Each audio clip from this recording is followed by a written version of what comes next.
Queridos, deixa eu convidar vocês para uma rápida reflexão de 20 minutos em um texto bíblico.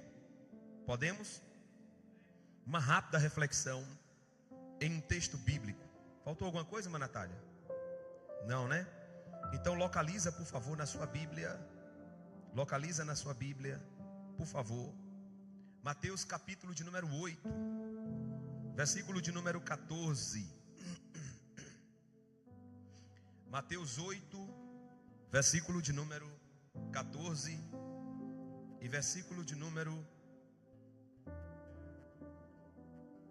Mateus 8, versículo de número 14 e até o versículo de número 17. Quem achou, diga amém. Mateus capítulo de número 8, versículo 14 ao 15, perdão. 14 ao 15. Vamos ler juntos? Aleluia. Quando Jesus entrou na casa de Pedro, viu a sogra deste de cama e com febre. Tomando-a pela mão, a febre a deixou. E ela se levantou e começou a servi-lo. Ao anoitecer, foram trazidos a ele muitos endemoniados.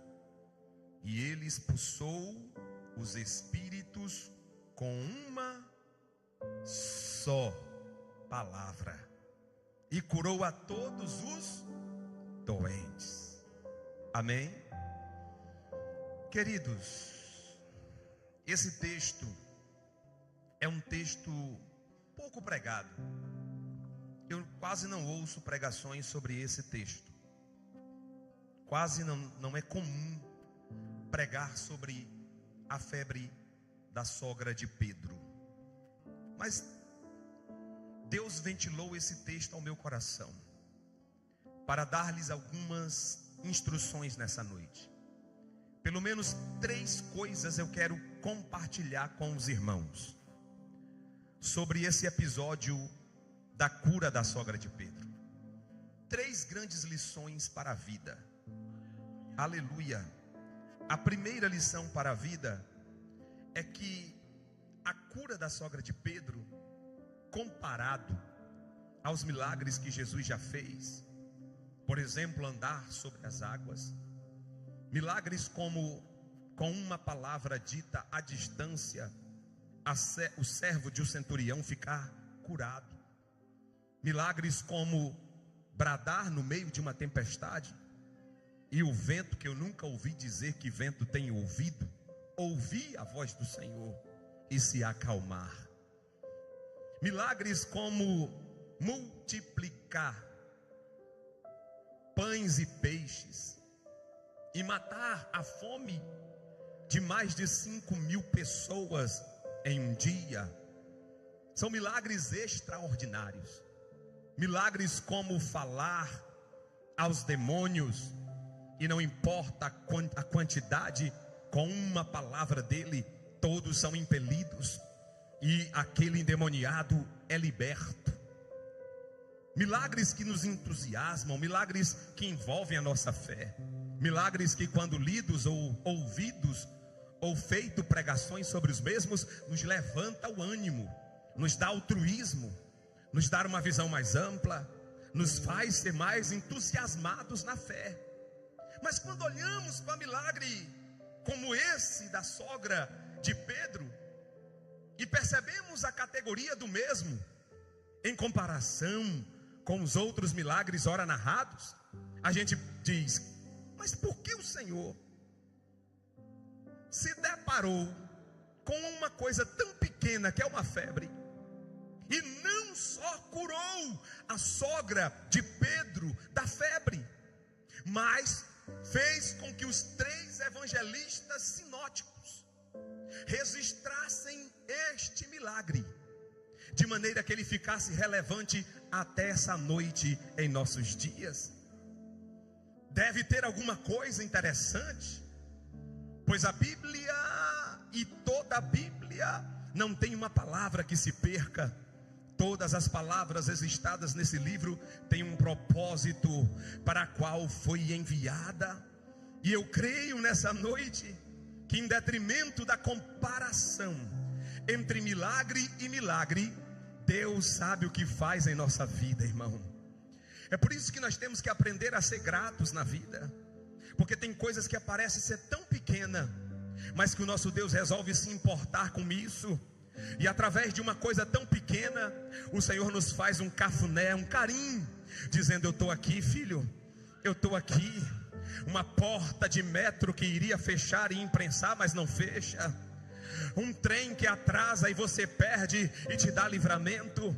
Uma passagem que você perdeu para poder ficar para fazer uma obra. Não importa.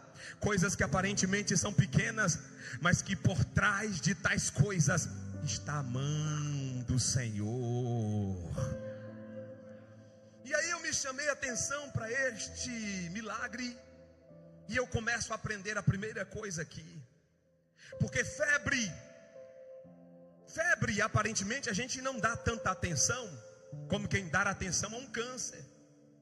Jamais daremos a mesma atenção à febre como se dar atenção a um tipo de infecção mais profunda, a uma infecção ou a um problema de articulação, por exemplo.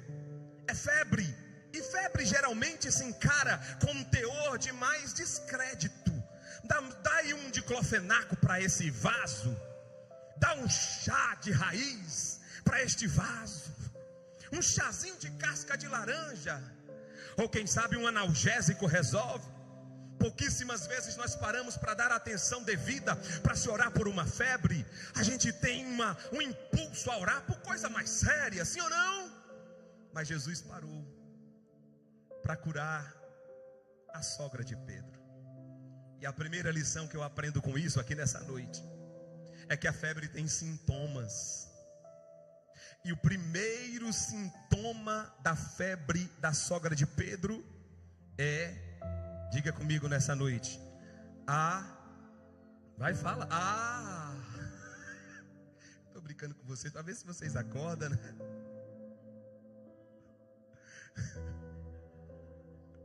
Ela nunca perde uma viagem. Diga comigo, a falta de apetite.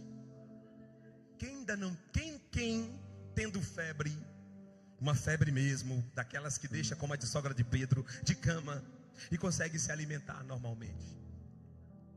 Uma das primeiras coisas que nos advém quando estamos com febre é a falta de apetite. E eu quero trazer isso para o mundo espiritual. Talvez tem coisas que parecem ser pequenas em nossa vida, mas esse tipo de coisa está causando febre espiritual. E a primeira coisa que uma febre espiritual causa na vida de uma pessoa é a falta de apetite pela palavra do Senhor. Tem gente que está na igreja, que está cantando, que está adorando, mas está com febre. E a notícia boa nessa noite é que assim como Jesus entrou na casa da sogra de Pedro, Jesus também adentrou nesta casa nessa noite. E esse Deus que faz grandes proezas está interessado em curar esta simples febre que está de repente tirando a fome da palavra da vida de alguém. A primeira coisa que eu aprendo nessa noite é: a febre causa-nos falta de apetite. Pastor, quer dizer que quando eu passo uma semana sem ler a Bíblia e não sinto nada, quando eu passo dias e mais dias, entra dia e entra noite, e não tenho a consciência do quão importante é a palavra como alimento da minha alma, o Senhor está querendo dizer que eu estou com febre? Exatamente isso. Mas pastor, eu não sei qual seria o sintoma dessa febre. Eu também não quero saber, mas eu conheço um Jesus que quando age é médico dos médicos. Quando age na raiz do problema. Eu não sei o que é que está causando a febre na vida de alguém que está na live e que não tem conseguido mais ter fome da palavra. Uma coisa eu sei: o Jesus que chegou na casa de Pedro chega na sua vida hoje. e chega para curar a falta de apetite. Ei, eu profetizo que nessa noite Deus vai dar fome de palavra, da palavra na vida de gente aqui nessa noite. Eu profetizo sobre a vida de adoradores que entraram nessa casa nessa noite. Fome de palavra, desejo de ler a palavra, desejo de ler a Bíblia ao amanhecer e não conseguir mais dormir sem ler a palavra. Eu profetizo nessa noite que o seu apetite espiritual vai se abrir. Ei, você que entrou aqui cansado, o Senhor está dizendo: é febre, e eu quero curar essa febre em nome de Jesus de Nazaré. Aleluia. Deus deu um conselho a Josué. Em Josué 1:8, Deus disse: não te apartes da tua boca o livro dessa lei, antes medita nele de dia e de noite, para que você cumpra fielmente tudo o que o Senhor planejou ao teu respeito, e então prosperarão os teus caminhos e serás bem-sucedido. O Salmo 33 e o verso 4, o salmista disse: pois a palavra do Senhor é verdadeira, Ele é fiel em tudo o que faz. Hebreus 4:12, pois a palavra de Deus é viva e eficaz, mais penetrante do que espada alguma de 2 fios, que penetra na divisão da alma e do espírito, entre juntas e medulas, e é apta para discernir os pensamentos e intenções do coração do homem. Ei, eu estou dizendo nessa noite que tudo que você precisa de resposta do céu já está na sua mão. Tudo que você precisa de orientação de Deus já está na sua mão. Tudo que você precisa para caminhar linearmente e de maneira saudável na fé já está na sua mão. Eu quero nessa noite chacoalhar o teu cérebro e dizer para você: sua resposta não está fora, sua resposta está aí no banco do seu lado, a Bíblia. Jeremias capítulo 15, verso 16. Eu vou inflar você nessa noite. Eu vou dar palavra,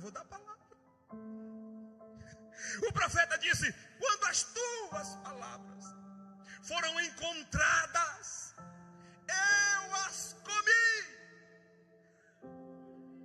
e elas são para mim como favo de mel, como alegria e júbilo, pois pertenço a ti, Senhor Deus dos exércitos. Vê se esse irmão que está do seu lado tem cara de quem come Bíblia. Porque quem come Bíblia pensa diferente. Quem come Bíblia fica mais perto do dono da Bíblia. Ah, meu Deus, deixa eu brincar com você aqui nessa noite. Ei, você sabia que se você comprar o livro meu, eu tenho um livro chamado Arrebatamento da Igreja. Alguém já ouviu falar? E está saindo agora um livro que é a Bíblia, fonte de toda autoridade. Já tem 3 anos escrevendo, terminei agora. Vai sair agora. Você sabia que se você ler um desses 2 livros na sua casa, você jamais terá a presença do autor? A Bíblia é o único livro que quando você lê, o autor está presente.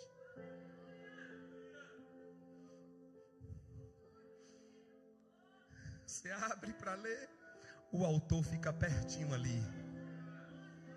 Eu assino embaixo, filho. Eu assino embaixo, filho. Oh, aleluia, aleluia, aleluia. Por que eu tenho que ler a Bíblia? Porque eu tenho que ter fome da palavra? Porque Paulo, ao escrever a carta aos Efésios da prisão em Roma, capítulo de número 6 e verso 17, Paulo disse: usem o capacete da salvação e a espada do Espírito, que é a palavra.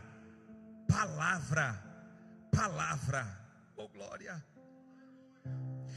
O profeta Neemias, porque é profeta, foi usado por Deus como profeta, achou a palavra do Senhor escondida nos escombros do templo e promoveu a grande revolução na Jerusalém destruída depois do cativeiro babilônio. E quando ele achou, ele disse: Esdras, achamos a fonte do avivamento, achamos a resposta para o povo. A Bíblia diz, capítulo 8 de Neemias, que eles leram a Bíblia em praça pública da manhã ao entardecer.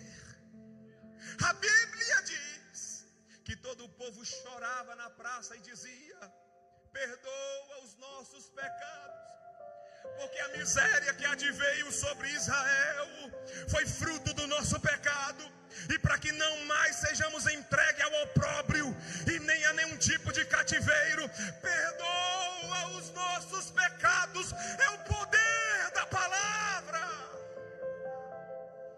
Aí no verso de número 9, Neemias diz assim: vinde, comamos gorduras, bebamos as doçuras. Ele estava chamando o povo para se alegrar. E enviai porções a quem não tem nada preparado para si, porque esse dia é consagrado ao Senhor. Portanto, alegremo-nos e regozijemo-nos, porque a alegria do Senhor é a nossa força. Você entendeu que quando você lê a Bíblia, o Senhor se alegra? E se o Senhor se alegra, você fica forte. Você fica forte porque lê a Bíblia, mas fica forte porque o autor da Bíblia se alegra quando você lê a Bíblia, porque a Bíblia promove em você sentimento de arrependimento, de confronto, de se levantar. E quando a Bíblia promove isso em você, o autor da Bíblia chega perto de você, e ao se alegrar, a alegria dele é nossa força, é tua força. Levanta a mão comigo para a gente não dormir. Repousa ela sobre o ombro desse irmão do seu lado e diga para ele: leia a palavra. Aleluia.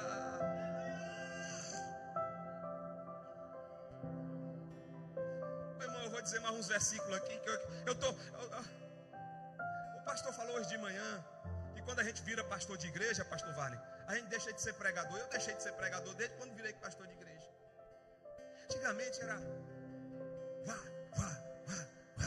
Agora não, a gente prega só ensinando.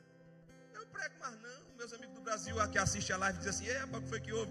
Eu disse: é o povo perto de nós demais, nós envolvidos com o povo. Aí a gente se sente na obrigação de não só levantar o povo para pular, mas a gente se sente na obrigação de encher a barriga espiritual do povo, porque é feijão com arroz e não lasanha de pregador que mantém a igreja. É feijão e arroz de pastor que mantém a igreja. É feijão com arroz, mas tem todo dia. É isso que sustenta a gente. Não, eu vou, só por causa desse glória de Patrick, eu vou falar mais um versículo aqui. Eu vou falar, eu vou entregar tudo hoje. O profeta Jeremias, nas ruas de Jerusalém invadida pelos inimigos, o profeta das lágrimas chorando, chora, mas chora cantando para Deus. E no verso 29 do capítulo 23, o profeta disse: não é a minha palavra como fogo? Pergunta o Senhor: não é a minha palavra como um martelo que despedaça a penha, a pedra? Deus estava dizendo: Jeremias, fica tranquilo, nada do que eu falei vai cair por terra. Este povo vai pagar um preço e está começando a pagar.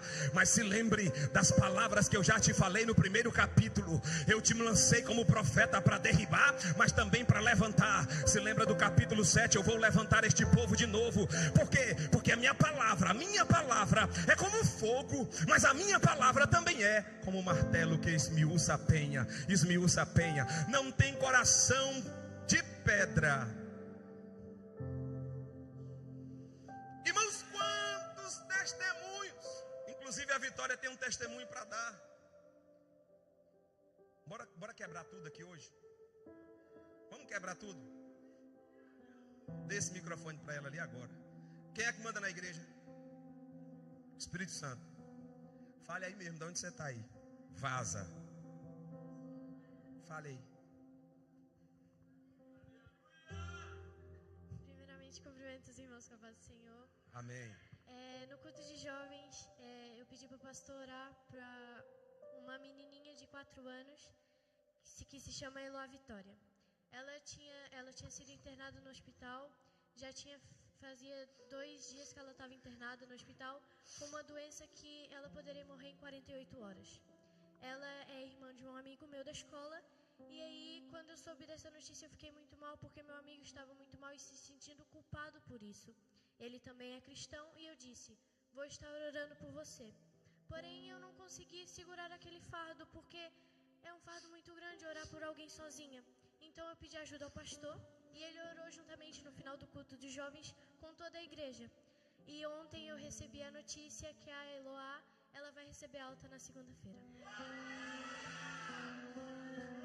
A Eloá estava em iminente risco de vida. A doença que ela tinha, ela podia morrer em 24 horas. Mas a igreja entrou em oração. A igreja que come a palavra e crê na palavra, e crê no poder da palavra, entrou em oração. E Deus moveu os céus. E a menina vai ter alta. A menina não morreu em 24. Ei, a notícia é essa.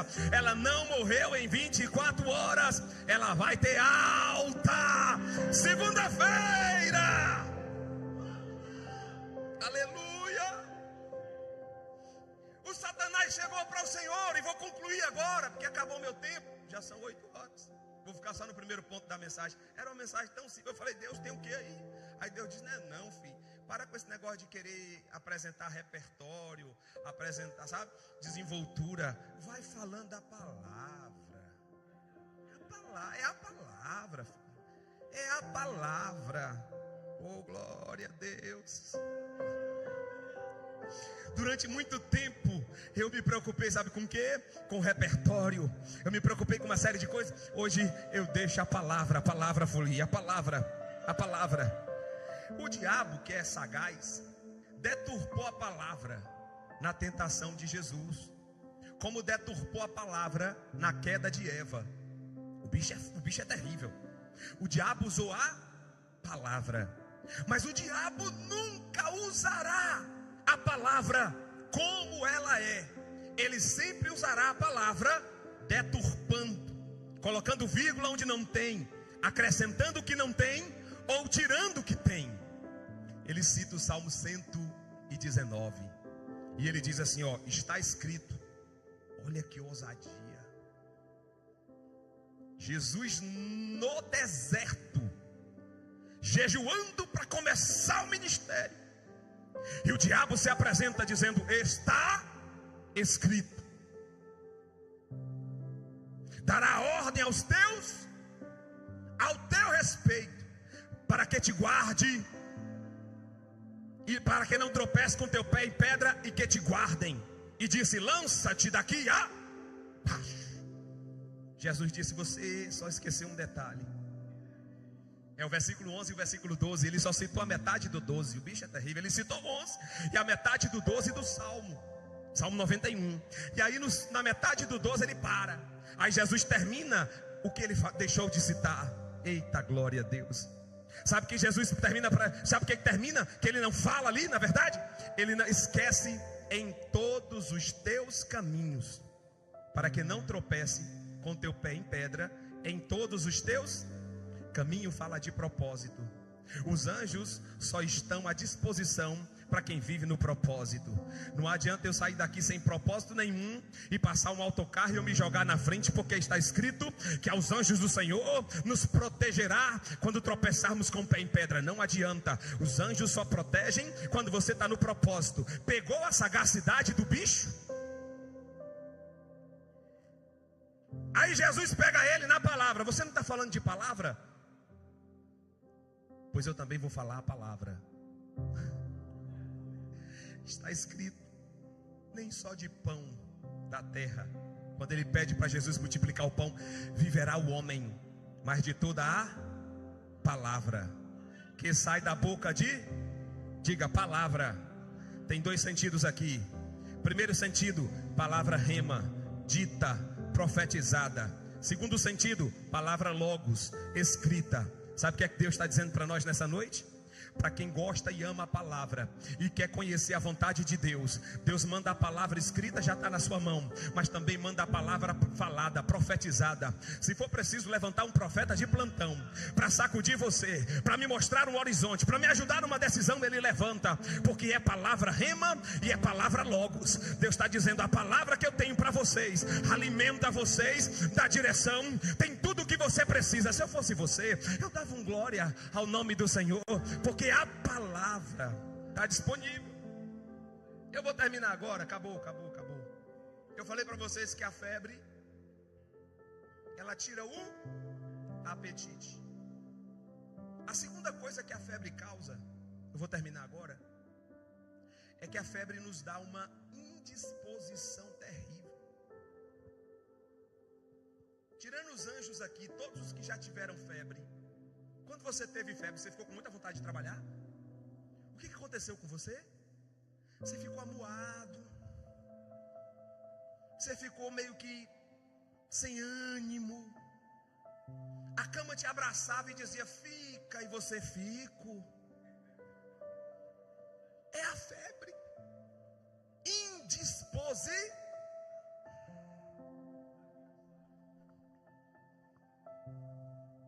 Pastor, aqui não tem ninguém indisposto espiritualmente.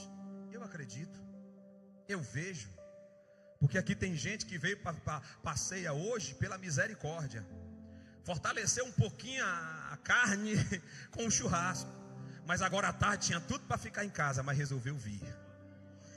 Então eu não acredito que uma pessoa dessa está indisposta, mas eu preciso dar uma mensagem para alguém aqui. Eu posso entregar para alguém da live? Ei, Jesus vai te curar hoje dessa indisposição, essa falta de vigor espiritual, essa falta de vontade de fazer a obra de Deus, esse questionamento quanto à vontade do Senhor. Deus vai te levantar hoje, crente. Deus vai levantar você dessa indisposição espiritual. Deus vai colocar motivação dentro da tua alma. Você não será mais o mesmo depois desta palavra rema.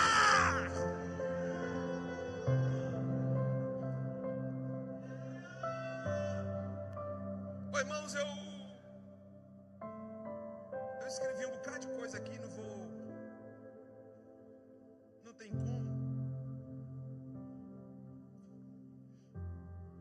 como continuar. Fique de pé, vamos terminar.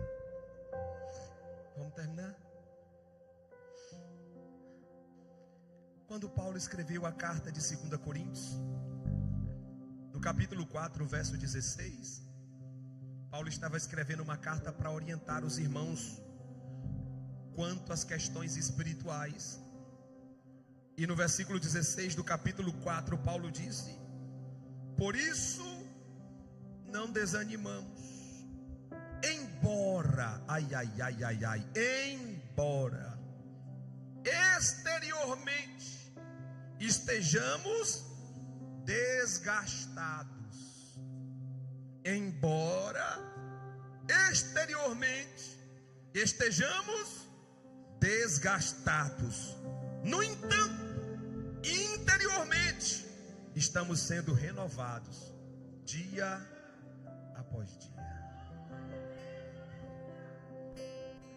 A casca pode não ser mais a mesma, mas nós vamos declarar igual Caleb aqui hoje. Eu já estou com 40 e tantos, já não é mais a mesma força. Esse dia eu fui no mercado correndo, o coração ficou aí, eu segurando, fechei a boca, o coração empurrando a minha mão para sair. Nós não somos mais a mesma, o mesmo menininho Josué, mas não importa. Josué olhou para Caleb e disse: ei Caleb, te aquieta, homem, tu tá velho.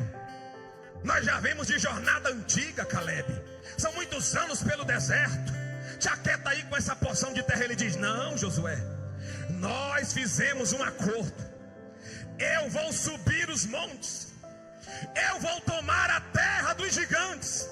Por que, Caleb, você vai fazer isso? Porque o meu homem exterior está fraco, mas o meu homem interior É como uma criança. É como uma... Estás aqui, movendo entre nós. Recebe renovo nessa noite. Adorarei. Coloca a mão no teu peito aí onde você está. Adorar. Meu Deus, eu vou voltar depois para terminar Estás isso. aqui.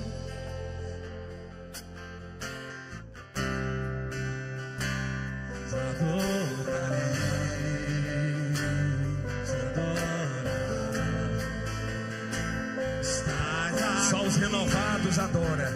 Salvando nossas vidas, te adorarei, te adorarei. Estás aqui, mudando destinos, te adorarei, te adorarei. Meu Deus é o Deus de milagres, Deus de promessa, caminho no deserto, luz na escuridão. Meu Deus, Adora com a alma. meu Deus é Deus de milagres, Deus de promessas, caminho no deserto, luz na escuridão. Meu Deus, esse é quem tu és, esse é quem tu és, esse é quem tu és, esse é quem tu és, esse é quem tu és. Olha essa, olha essa. Olha esse. Receba, receba, receba. Filipenses 1:6. Porque eu estou convencido. De novo. Porque eu estou convencido, convicto, de que aquele que começou a boa obra em vós vai completá-la até o dia de Cristo. Não, recebe, recebe. Salmo 27, verso 1. O Senhor é a minha luz, a minha salvação. De quem terei temor? O Senhor é o meu forte refúgio. A quem temerei? A quem temerei? Um espírito de autoridade está caindo sobre a igreja nessa noite. Tu és a resposta, Jesus. Enxugue as lágrimas, restaura os corações. Tu és a resposta, Jesus.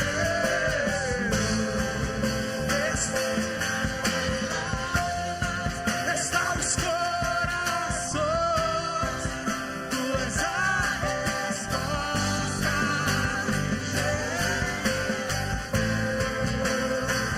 meu Deus é o Deus de milagres, Deus de promessa. Você crê nisso? Luz na escuridão. Meu Deus. Esse é quem tu és. Agora olha para o lado assim. Por favor, me ajuda. Olha para o lado e diga assim: para você, eu tenho uma profecia para deflagrar. Diga assim: receba. Diga: receba. Filipenses 4:13. Diga: tudo posso. Não, diga com força: tudo posso naquele que me fortalece. Diga: tudo posso naquele que me fortalece. Agora fala para a pessoa que está do teu lado, diga assim: você também pode. Você pode. Você pode. Ei, não é palavra de coach, não, é Bíblia. Você pode. Você pode passar por essa prova. Você pode passar por esse problema. Você pode passar por essa escassez. Você pode passar por essa porta fechada. Você pode passar. Ei, você vai. Ah, não. Não. Vamos profetizar forte.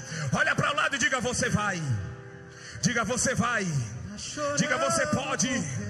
E você vai. porque aquele que te fortalece já liberou a teu respeito. Você pode. Agora. Ele sabe de tudo que você está passando e mandou te dizer que Ele está cuidando. Não chores, quem cuida de você não dorme.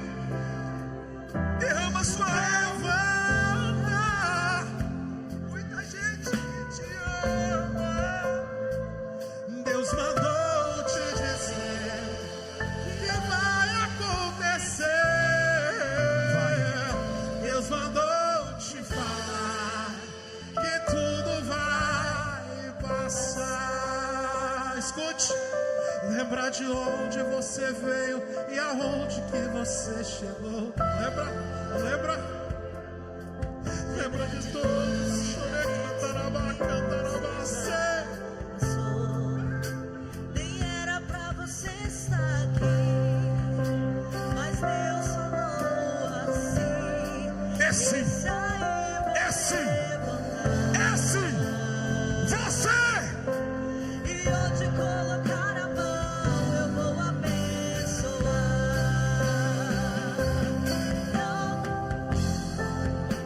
Quem cuida de você não dorme. Levanta.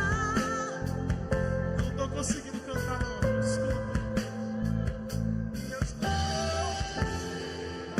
Que vai acontecer.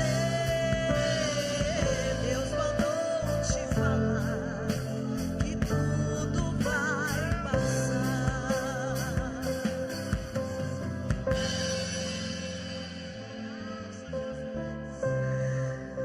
Salmo 37, verso 39. Do Senhor vem a salvação dos justos. Ele é a sua fortaleza na hora da adversidade.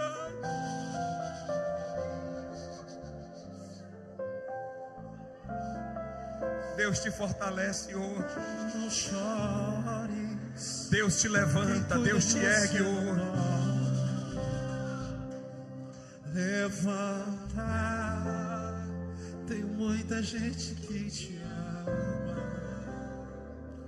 Deus mandou te dizer que vai acontecer. Vai acontecer no tempo dele. Deus mandou te falar que essa tempestade vai passar. Oh, glória a Deus.